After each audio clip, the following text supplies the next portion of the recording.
So hi everyone, this is Mayank Kothari and today in this video we are going to discuss about the net present value concept. We are going to start with the discounted capital budgeting techniques. पुराने कुछ videos में जब हमने concepts देखा था, कुछ lectures में जब हमने कॉन्सेप्ट्स देखे थे, तो हमने नॉन डिस्काउंटेड टेक्निक्स देखी थी, जिसमें हमने पहले देखा था payback period and then accounting rate of return. Now we are going to discuss about the net present value. This is the most important in the entire syllabus when it comes to the capital budgeting, और आने वाले level पे भी आपको बहुत ज़्यादा काम आएगा. And what is the concept of net present value. यहाँ पे टाइम वैल्यू ऑफ मनी काफ़ी ज़्यादा आपको यूज़ होगा. सिंपल सी बात मैं आपको सबसे पहले शुरुआत करते हुए बताता हूँ कि अगर आपको आज आप यहाँ पे खड़े हैं, ठीक है, और कल यानी 1 साल बाद 110 रुपये मिलने वाले हैं, ठीक है, और रेट ऑफ इंटरेस्ट मान लो, जो इंटरेस्ट रेट है या मार्केट में जो रेट चल रहा है वो है 10% का. तो इसकी आज की वैल्यू निकालना यानी कि प्रेजेंट वैल्यू निकालना. सिंपल. नेट प्रेजेंट वैल्यू का मतलब आज की वैल्यू निकालो, जितने भी आगे कैश फ्लोज आने वाले हैं उसकी. सो आप क्या करते हो उस टाइम पे, आप इसको 10% से डिस्काउंटिंग करोगे.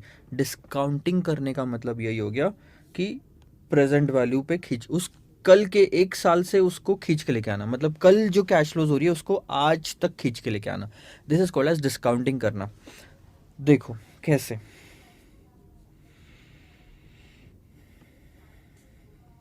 मैं आपको एक चीज़ बता देता हूँ. प्रेजेंट वैल्यू आपने जब अगर ये फॉर्मूला या कॉन्सेप्ट देखा होगा प्रेजेंट वैल्यू का, सो present value is nothing but जो भी फ्यूचर वैल्यू होती है इनटू प्रेजेंट वैल्यू फैक्टर हम लेते हैं. सो प्रेजेंट वैल्यू फैक्टर और कुछ नहीं, 1/1 + r होता है. डिवाइड बाय करोगे तो सो फ्यूचर वैल्यू हमारी कितनी है यहाँ पे, 110 × 1/1.1. So it is nothing but 110 multiplied by 0.909. और ये जो आइटम है ये इसी को बोलते हैं प्रेजेंट वैल्यू फैक्टर, 0.909. ठीक है, तो आपकी प्रेजेंट वैल्यू इससे आ जाएगी 100 रुपये. ये आज की वैल्यू हो गई, ख़त्म, निकल गया नेट प्रेजेंट वैल्यू. लेकिन क्वेश्चन इतना सिंपल नहीं होता. आपको मैं बताता हूँ, कैलकुलेटर पे अगर आपको निकालना है, जैसे फिर से मैं अगर आपको बताऊँ 3, 4 और 5, आपको 110 रुपये यहाँ मिलने वाले थे और 10% का रेट था. ठीक है, रेट ऑफ इंटरेस्ट कितना था, 10% का. सिंपल सा बात है. अगर कैश फ्लो को, मेरे वर्डिंग्स पे ध्यान देना, अगर कैश फ्लो को 1 साल से डिस्काउंटिंग करना है तो 1 साल का डिस्काउंटिंग रेट लो, प्रेजेंट वैल्यू फैक्टर लो. और वो कैसे निकालते हो, 1/1 + r इक्वल टू, ये बटन दबाओ. सो मैं कैलकुलेटर पे करके देखता हूँ, ध्यान दो. 1/1.10, 1 + r यानी 1.10 कर दिया. ये वाली स्टेप कंप्लीट हो गई. अब सेकंड स्टेप है इक्वल्स टू दबाना. इक्वल्स टू दबाया, देखो क्या आंसर आ रहा है, 0.909. यानी कि इसका फैक्टर कितना है, 0.909. ठीक है, ये तो हो गया. अब इससे आपका आंसर क्या आ जाएगा, जब आप यहाँ पे निकालोगे तो ये आ जाएगा 100 रुपये. 110 को मल्टीप्लाई जब आप करोगे तो आ जाएगा 100 रुपये. ठीक है, सो ये एक तरीका हो गया. अब मैं आपको दूसरा क्या बता रहा हूँ, चेंजेस लाते हैं. ये तो बहुत ही सिंपल सा क्वेश्चन था, थोड़ा सा चेंज लाते हैं. चेंज क्या है सर, अब आपको ना कैश फ्लोज 2 साल तक हो रही है.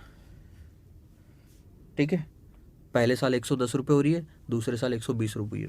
अब यहाँ पे कॉन्सेप्ट आता है नेट प्रेजेंट वैल्यू का, क्योंकि अब सिर्फ एक कैश फ्लो को आपको डिस्काउंटिंग नहीं करना, अब आपको 2 कैश फ्लो को डिस्काउंटिंग करना है. डिस्काउंटिंग करना मतलब कल की वैल्यू को आज तक खींच के लेके आना.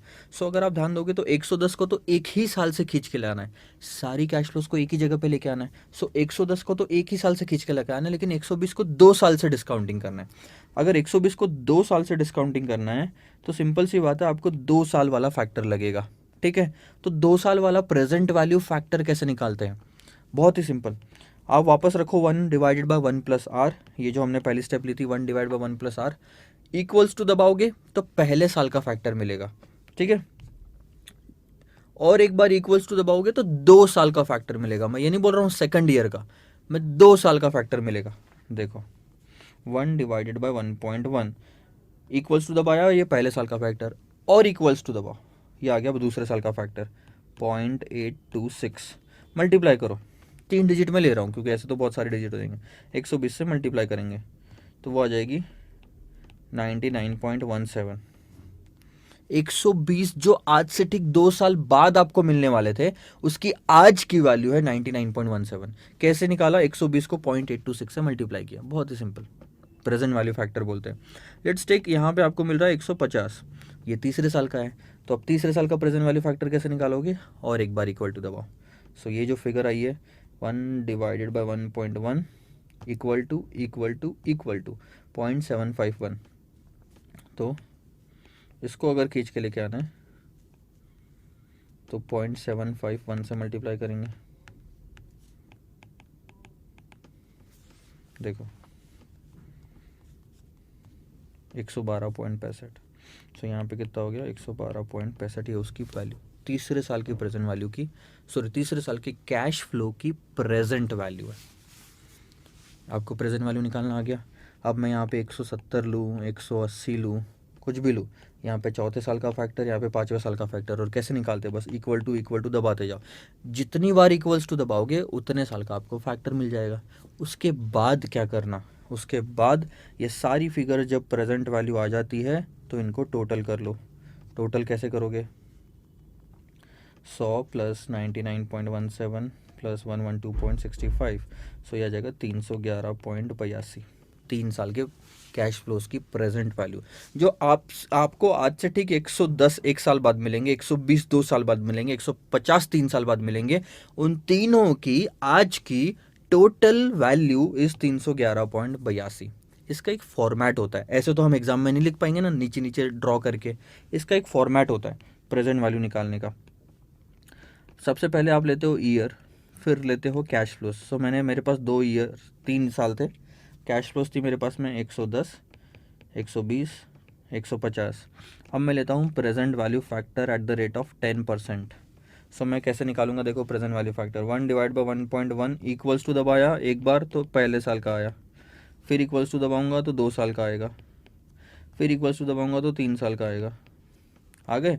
अब आप साइड में ले लो प्रेजेंट वैल्यू, 110 को मल्टीप्लाई कर लो प्रेजेंट वैल्यू फैक्टर से, तो आपकी यहाँ पे प्रेजेंट वैल्यू आएगी 100 पहला, तो दूसरा 99.12, फिर 112.65, टोटल कर लो।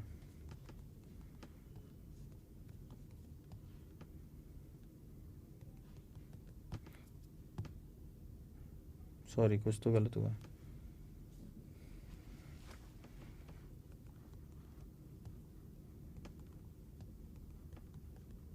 $311.77,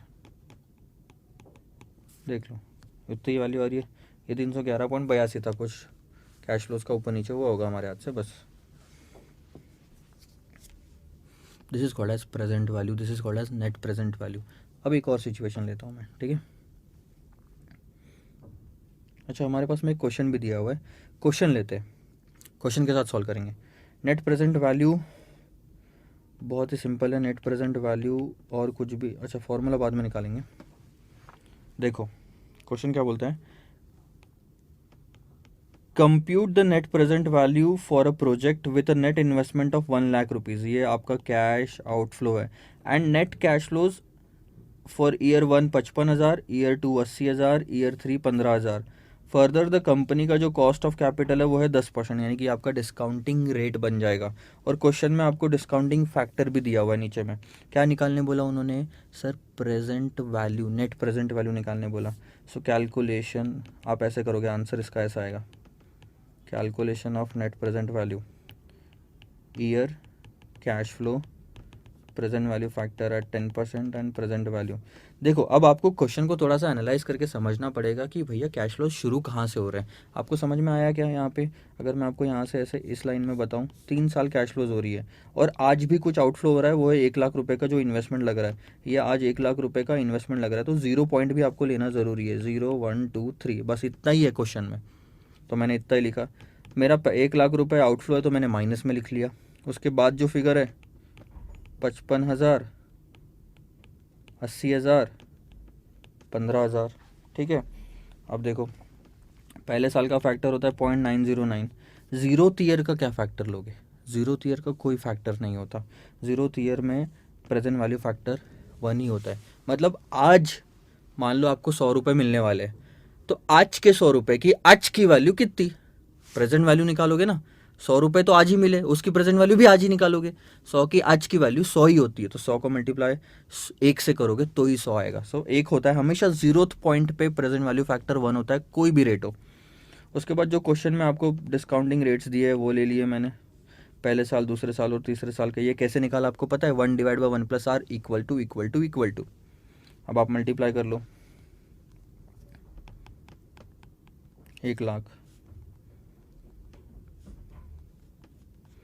49,995, ये मतलब राउंड ऑफ करके 50,000 आएगा, 80,000,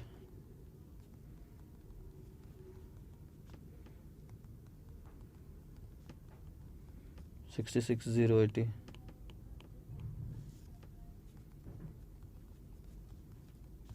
11,265। अब टोटल कर लो,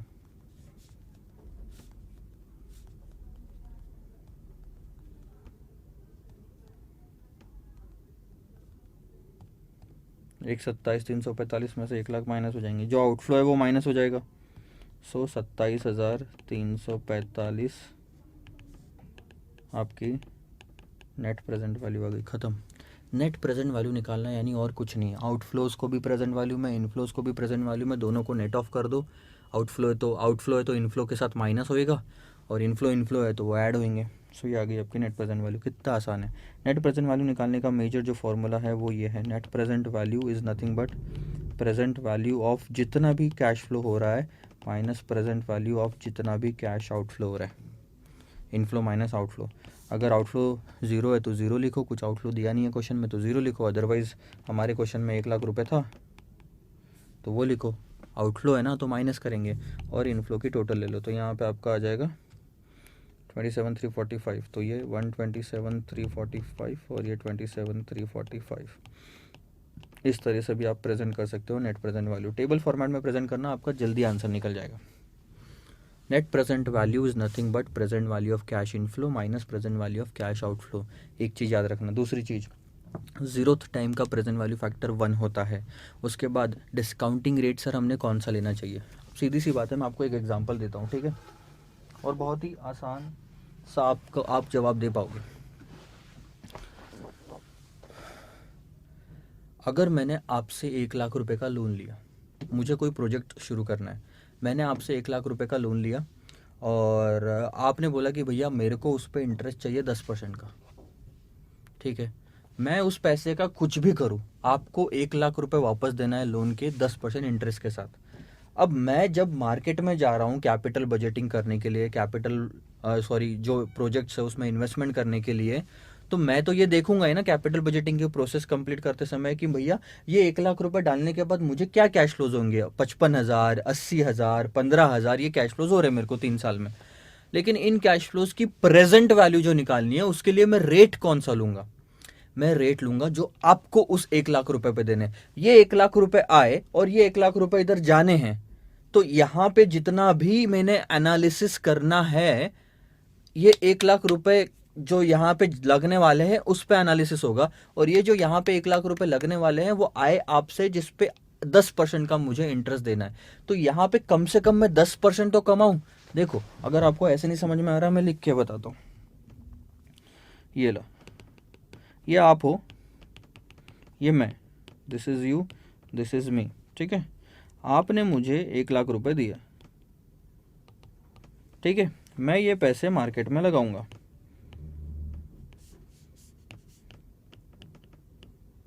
ठीक है। अब मैं ये पैसे मार्केट में लगाऊंगा 1,00,000 रुपए, ये पक्का है कि मुझे आपको इस पे 10% देने हैं, यानी मेरा खर्चा तो 1,10,000 का है। ये तो समझ में आ गया। 1 साल बाद तो कम से कम मैं जहाँ पे भी इस पैसे को यूज़ कर रहा हूँ उससे 1,10,000 से ज़्यादा कमाना चाहूँगा। आ रही बात आपको समझ में? तो इस 1,00,000 रुपये पे मान लो मेरे को 2-3 कैश फ्लोज हो रहे हैं, ठीक है, पहले साल, दूसरे साल, तीसरे साल। लेट से 55,000, 80,000, 15,000, ठीक है, ऐसे कैश फ्लोज हो रहा है। अब क्वेश्चन ये उठता है कि सर ये जो तीनों कैश फ्लोज है और ये जो 1,00,000 रुपये, इसको डिस्काउंटिंग क्या रेट से करना? बहुत ही सिंपल, जिस पैसों से आप इन्वेस्टमेंट कर रहे हो उस पैसों पे मुझे खर्चा कितना लग रहा है मार्केट में, 10%, मतलब जो आपको देना है तो इस पूरे प्रोजेक्ट को भी 10% से आप एनालाइज करो। यार आपको मुझे अगर 10% देना है तो कम से कम उस 1 लाख रुपए से मैं 10 से ज़्यादा कमाऊंगा तो ही तो मेरे को फ़ायदा है। मैं 9% कमाऊंगा, आपको 10% कैसे दे पाऊंगा? मेरी जेब से देना पड़ेगा। जो 9% आया वो तो दे दिया, प्लस 1% एक्स्ट्रा देने के लिए मेरी जेब से पैसा देना पड़ेगा। मैंने आपसे पैसा क्यों लिया? कि भैया आपसे तो 10% में पैसा मिल रहा, मैं मार्केट में पैसा लगा के 15 कमाऊंगा, 5 मेरे पास रखूंगा, 10 आपको दे दूंगा। आपको आपके 10 मिल गए, मैंने साल भर मेहनत की, मुझे 5% मिल गया, कहानी ख़त्म हो गई। लेकिन क्या मैं चाहूँगा 10% से कम कमाना? नहीं। तो डिस्काउंटिंग अगर आपको करना है तो अपॉर्चुनिटी कॉस्ट ऑफ कैपिटल, या जो जो कैपिटल पे आप पैसा बियर करने वाले हो, इंटरेस्ट देने वाले हो, weighted average cost of capital जो होता है वो आप लेते हो। ये क्या है? 1 लाख रुपए जो मेरे पास पड़े हैं ये है कैपिटल, ठीक है। इस पे लगने वाली जो कॉस्ट है वो है 10%, and this should be the discounting rate for analysis purpose. जो भी आपको एनालिसिस करना है उस पर्पज़ के लिए आपको वो चीज़ यूज़ करनी पड़ेगी। सारी बात समझ में? अब जब आप 10% से डिस्काउंटिंग करते हो और 27,345 आपकी नेट प्रेजेंट वैल्यू आती है, इसका मतलब क्या है पता है आपको? इसका मतलब 27,000 का प्रॉफिट कमा रहे हो, ऐसा बिल्कुल भी नहीं है। इसका मतलब है कि आप 10% से ज़्यादा कमा रहे हो। एनपीवी आप देखो, मैं एग्जांपल लेता हूँ, यहाँ पे ले लो, यहाँ पे एनपीवी आपकी positive I. Let's say for example यहाँ पे होता 1 लाख और यहाँ होता 70,000, यहाँ होता 22,000 और यहाँ होता 18,000, तो एनपीवी कितनी आती? 70, 18, 22, 1,10,000 और माइनस 1 लाख, माइनस 10,000 की एनपीवी आती। क्या ये आपको बेनिफिट होता? सॉरी मैंने गलत लिखा, मेरे को कम करना चाहिए वैल्यू, उल्टा। यहाँ ले लो 50,000, यहाँ ले लो 30,000 और यहाँ ले लो 10,000, तो आपकी एनपीवी आएगी नेगेटिव 10,000। क्या आपको ये पूरा था क्या? 1 लाख रुपए जा रहे हैं लेकिन आने के लिए सिर्फ 50, 30, 80 और 10, 90,000 आ रहे हैं। ऐसा प्रोजेक्ट में आप इन्वेस्टमेंट करोगे क्या कि 1 लाख जाए और 90,000 आए? नहीं। तो आप कभी भी चाहोगे कि नेट प्रेजेंट वैल्यू निगेटिव आए? नहीं। क्या आप कभी भी चाहोगे कि नेट प्रेजेंट वैल्यू पॉजिटिव आए? Yes sir. समझ में आ रही है बात आपको? सो सिंपल सा आपका रूल आप फाइनली बना सकते हो। एनपीवी अगर पॉजिटिव है तो उस प्रोजेक्ट को एक्सेप्ट कर लो, एक्सेप्ट द प्रपोजल। निगेटिव है तो रिजेक्ट कर दो प्रपोजल, क्योंकि फ़ायदा नहीं हो रहा उस प्रपोजल में हमको। और अगर ज़ीरो आ रही है किसी कारणवश, still you can accept the project. But मतलब आप एक्सेप्ट और रिजेक्ट दोनों कर सकते हो, जैसे भी आपको ठीक लगे। यानी कि मैं एग्जांपल के तौर पे बताता हूँ, मैंने आपसे 1 लाख रुपए लिया, आपको 10% देने, ठीक है। उसी 10% से एनालाइज़ किया मैंने यहाँ पे इन कैश फ्लोज को, जो आगे मेरे को 3 साल में मिलने वाले, और एनपीवी ज़ीरो आई। जब 10% से एनालाइज करके एनपीवी ज़ीरो आती है, मेरा वर्ड जो मैं सेंटेंस बोल रहा हूँ लिख लेना, ठीक है। जब 10% उसी कॉस्ट ऑफ कैपिटल से एनालाइज करके एनपीवी ज़ीरो आती है, इसका मतलब हम कुछ भी नहीं कमा रहे, ऐसा नहीं होता। इसका मतलब हम एग्जैक्टली 10% कमा रहे हैं प्रोजेक्ट पे, इसीलिए ज़ीरो एनपीवी आ रही है। अगर एनपीवी पॉजिटिव आए इसका मतलब 10 से ज़्यादा कमा रहे हैं, एनपीवी निगेटिव आए इसका मतलब 10 से कम कमा रहे हैं। और मुझे तो आपको 10 देना है, तो मैं 10 से कम क्यों कमाना चाहूँगा? या तो 10 कमाऊँ या तो उससे ज़्यादा कमाऊँ, तब जाके मेरा फ़ायदा होगा। So zero NPV doesn't mean zero profit and loss. It means you are earning exactly equal to the rate of discount. एक और चीज़ जो इम्पोर्टेंट है आपको लिखना है, NPV zero does not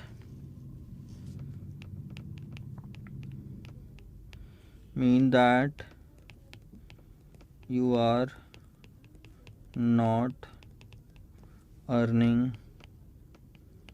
anything. It means that you are earning exactly equal to the rate of discount. सो ये चीज़ भी आप लिख के रखना। This is the end of the video. Note down कर लो ये सब चीज़ें। नेट प्रेजेंट वैल्यू का कॉन्सेप्ट याद रखना, present value of cash inflow minus present value of cash outflow. कभी भी कोई भी दिक्कत हो तो ज़रूर पूछिएगा। आने वाले क्वेश्चंस जब हम देखेंगे तब हमको उसमें समझ में आएगा कि कैसे हम सॉल्व करते हैं उनको। Bye bye.